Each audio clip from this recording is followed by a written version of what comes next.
Respect bafoué, privilèges révoqués, l'Algérie riposte frontalement à la France. Le respect.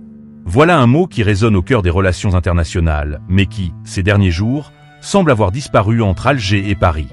En effet, un coup de tonnerre diplomatique secoue la Méditerranée. L'Algérie vient de retirer aux diplomates français leurs accès privilégiés aux aéroports et aux ports du pays. Un geste fort, une réponse frontale, qui illustre une escalade sans précédent dans les tensions entre les deux nations liées par une histoire commune mais douloureuse. Cette décision n'est pas tombée du ciel. Elle s'inscrit dans une logique de réciprocité. Paris avait, quelques jours plus tôt, restreint les déplacements des diplomates algériens sur le sol français. Alger, piqué au vif, a décidé de frapper là où ça fait mal, dans les privilèges diplomatiques. Fini les fils VIP, fini l'immunité de circulation.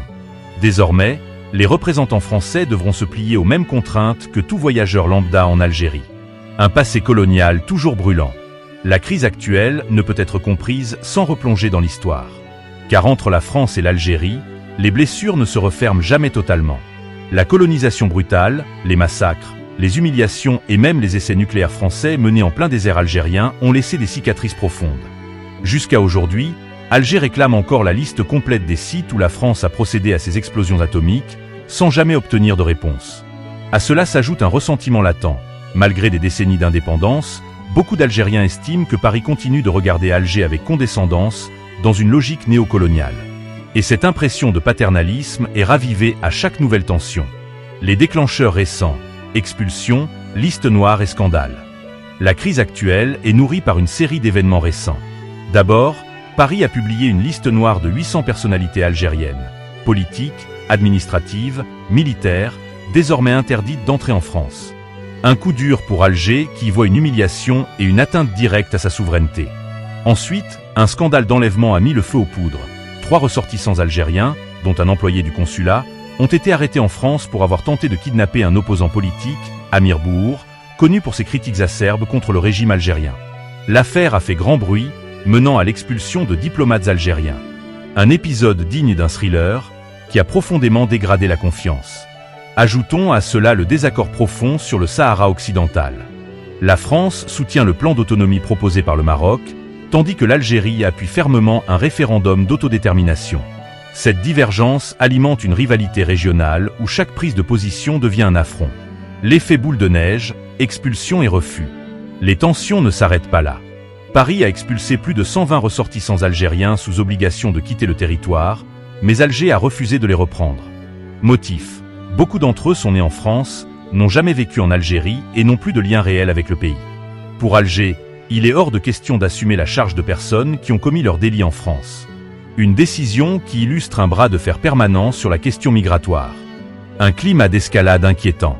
Cette confrontation n'est pas sans conséquences.